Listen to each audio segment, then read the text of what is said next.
So today I thought it'd be really fun to talk about 6 suggestions that I would give to a beginner to help them with their motivation on learning how to sew. Again, this is coming from a beginner, so take these suggestions with a grain of salt, okay? The first tip that I recommend is to actually buy fabric from a fabric store. Now, a lot of people would actually advise beginners to buy fabric from a thrift store, which I have thrifted probably 80%, maybe 90% of my fabric, and I love it. But I feel like because of that, I've experienced a lot of pros and a lot of cons that no one talks about. So here is what I had been experiencing and wanting to let you guys know so you kind of have a better understanding of what it really means. The first thing that I frequently experience is what you get at the thrift store is what you have. And honestly, there are some fabrics that I've thrifted where they have holes or where they've been used as projects, and I just don't have a lot of workable room. And as a beginner, you do tend to make a lot of mistakes. I mean, that is life, but especially when you are beginning, you might have to recut pattern pieces, which I have had to do a few times. And it is so stressful to realize I only have X amount of fabric. I cannot mess this up.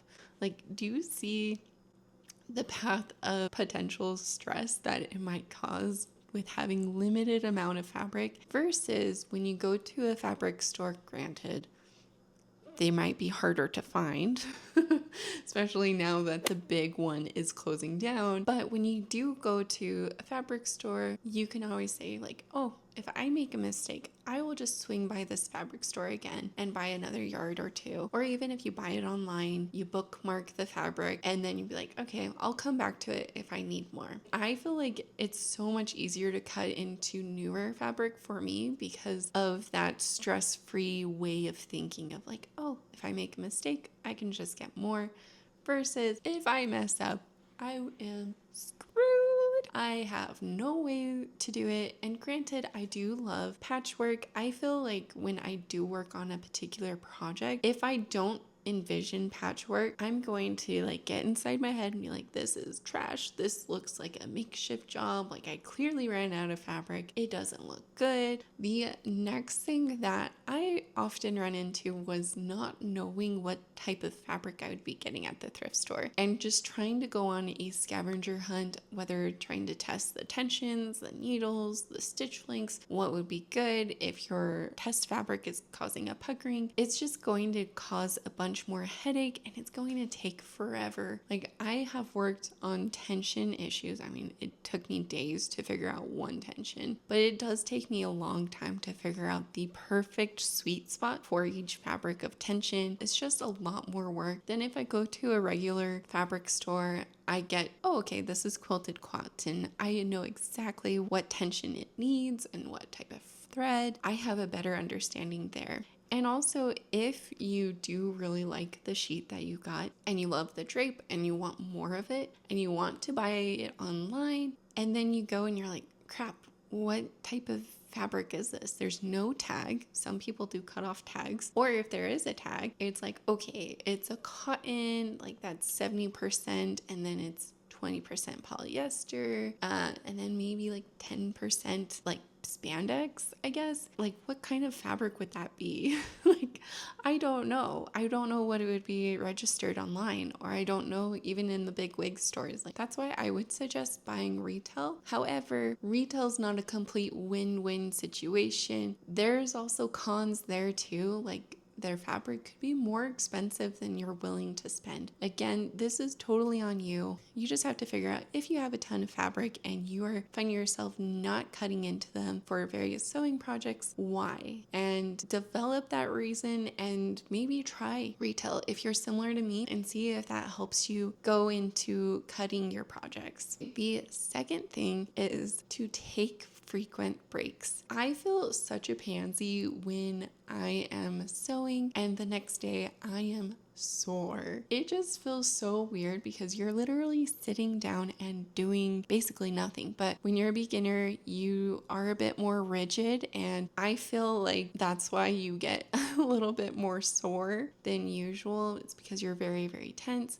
So take frequent breaks, have a nice favorite beverage nearby, and reposition as often as you can. Breathe a bit, take long sips, and that will just help you relax a bit and get more into that flow state. The third tip that's a bit similar to the second, which is if a project is frustrating you or it just doesn't cause this excitement to your life anymore, get rid of the project. Just throw it away or put it on a shelf. Don't need it. I don't care what you do. Just get it out of your life. That is slowing down your momentum, and momentum for a beginner is such a key to continue on the sewing journey. You want to keep the pace, you want to enjoy, you want to be excited. And if you are going to work on a project that you are angry with, you're most likely not going to wear it either. Do what you gotta do. Personally, I'm more fan of the Viking funeral. I would love to see that puppy burn, baby burn, okay?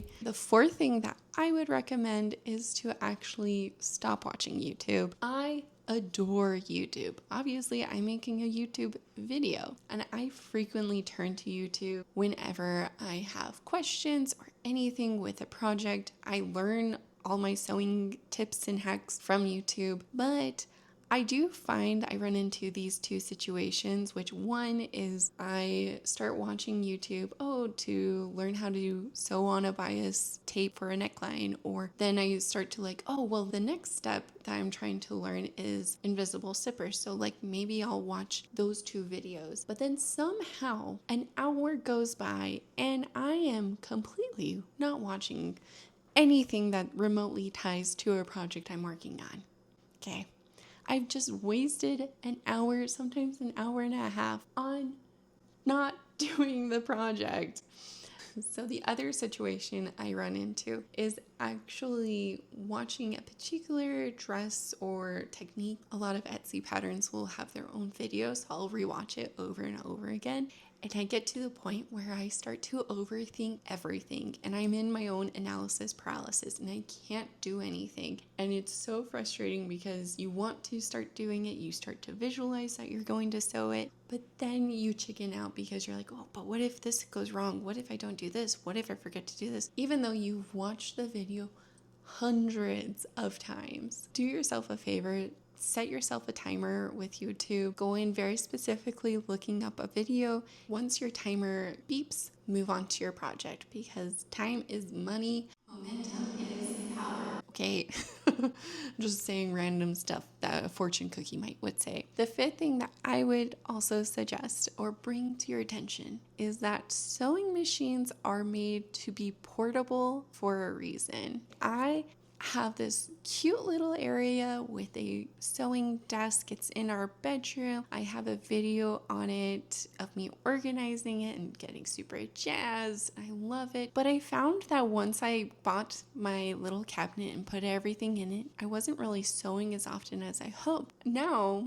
I've just started to be like, you know what? I'm going to sew where I'm most commonly placed, which is my kitchen. It's real close to my living room, so whenever my son wants to play in his living room area, I can still continue to sew. He can come and watch me. We have a grand old time. So put it in somewhere where you're most common in. It could be your dining room where you can see all rooms of your house. It could be on your kitchen counter if you want to stand and sew. It can even be outside if you want to enjoy the beautiful weather. Okay, it is so up to you, okay? The sixth thing, which something I recently discovered probably within 2 weeks or 3 weeks, and that is justification can kill your newfound hobby. And I honestly am the queen of justification. I don't know why I do it. I think it makes me more quirky, whatever. It's just something that I have done for eons. And I found that I was starting to justify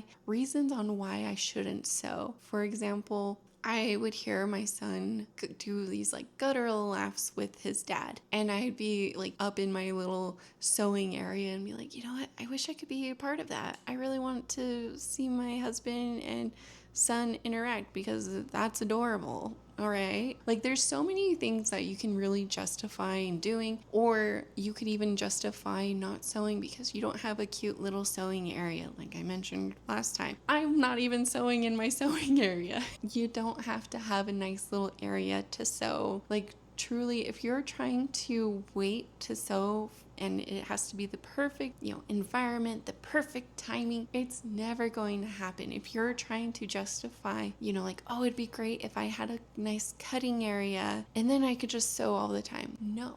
When you do have a nice cutting area, you're just going to find another reason to justify not sewing. So we just need to get in the habit of not justifying, just doing, okay? Be Nike and just do, okay? I'm still learning this aha moment and I'm still trying to improve and think ways of how to ignore this justifying part of me. So if you're interested, maybe I can hammer it more down and make a video. It would be kind of a fun concept. But that is everything. Honestly, look inside yourself, see what you are lacking your motivation, what is stopping you from this momentum. Hopefully my suggestions help in a way. Maybe they cause more outside thinking that aren't even remotely close to my suggestions. I hope that's what happens for you. Anyways, I will see you guys next time. Bye.